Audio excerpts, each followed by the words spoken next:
किसी ताख़ीर के इस तज्ज़िये का आगाज़ करते हैं। आज हम ईद उल अज़हा और इसमें जानवरों की कुर्बानी के इस कसीरुल जहाती और इंतहाई गहरे तसव्वुर को समझने की कोशिश करेंगे जो सदियों से हमारी रवायात का हिस्सा है।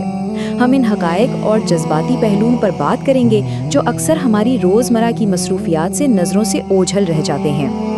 आज के इस जायज़े को चंद अहम हिस्सों में तकसीम किया गया है। हम शुरुआत करेंगे कुर्बानी के फ़लसफ़े से, फिर उसके कवायद और फ़िक़ा पर नज़र डालेंगे।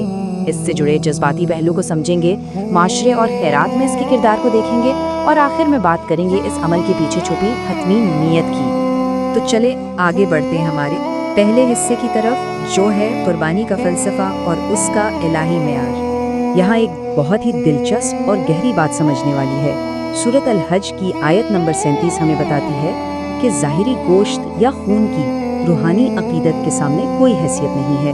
वाज़े अल्फाज में कहा गया है कि खुदा तक ना उनका गोश्त पहुंचता है और ना खून, बल्कि उस तक तुम्हारी परहेज़गारी पहुंचती है।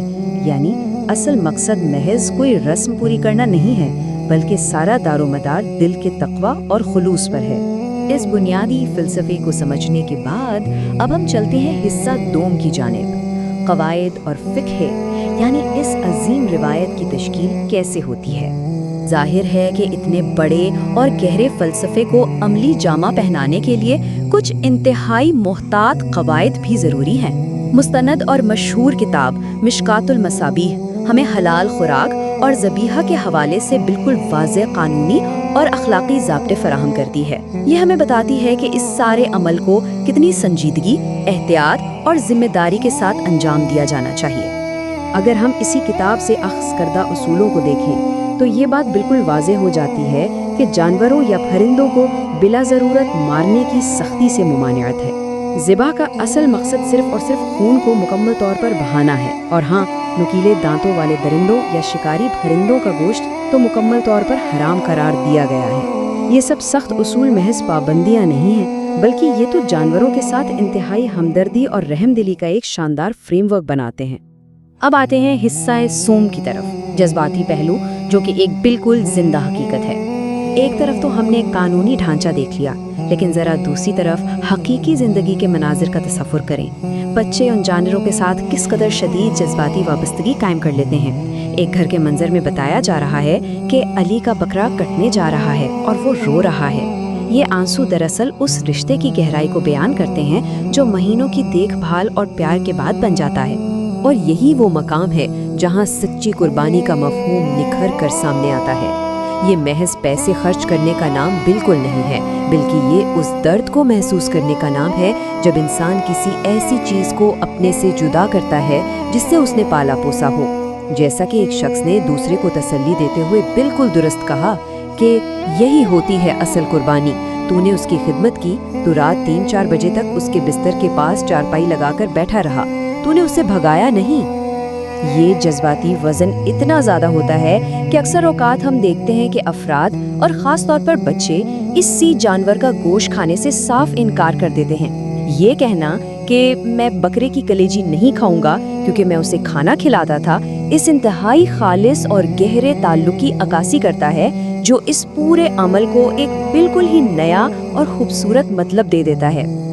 अब हम बढ़ते हैं हिस्सा चहारम की जानिब, मुआशरा और खैरात यानी मुस्तहकीन की मदद। ज़रा गौर करें कि ये इंतहाई ज़ाती और इनफरादी अमल किस तरह मुआशरती सतह पर हमदर्दी के एक ताकतवर इंजन में तब्दील हो जाता है। ये कितनी हैरत अंगेज़ बात है कि अल मुस्तफ़ा वेलफेयर ट्रस्ट के ज़रिए महज 25 पाउंड का एक छोटा सा अतिया मुस्तहिक ख़ानदानों के खाली दस्तरखान को कैसी खुशियों से भर देता है। पाकिस्तान में जरीना बीबी और उनके 7 बच्चों का ये बिसावा दस्तरखान इसकी एक बेहतरीन मिसाल है, जहां बढ़ती हुई महंगाई के बायस ईद की खुशियां महज एक ख्वाब बन चुकी थी। और आखिर में हिस्सा हलियुम, हतमी नियत यानी ज़ाहिरी अमल से बहुत आगे की बात। यहाँ एक बहुत ही बुनियादी और सोचने पर मजबूर कर देने वाला सवाल सामने आता है। उस वक्त क्या होता है जब कोई शख्स ज़ाहिरी या जिस्मानी कुर्बानी की माली इस्तिताअत ही नहीं रखता? क्या वो इस अजीम रिवायत के सवाब और उसकी बरकत से महरूम रह जाता है? ज़राए में मौजूद एक गरीब बच्चे की कहानी इस पूरे जौहर को मुकम्मल तौर पर अपनी गिरफ्त में ले लेती है। ایک بچہ جس کے پاس کوئی پیسے نہیں تھے، اس نے بس آسمان کی طرف دیکھا اور سرگوشی کی، یا اللہ میری بھی قربانی قبول کر لینا۔ ذرا سوچیں، اس نے بغیر کسی جانور یا ظاہری وسائل کے محض اپنی ایک خالص نیت پیش کر دی۔ اور پھر جیسا کہ ایک دانا بزرگ نے اس بچے کو بڑی خوبصورتی سے سمجھایا، بیٹا اصلی قربانی دل کی نیت ہوتی ہے۔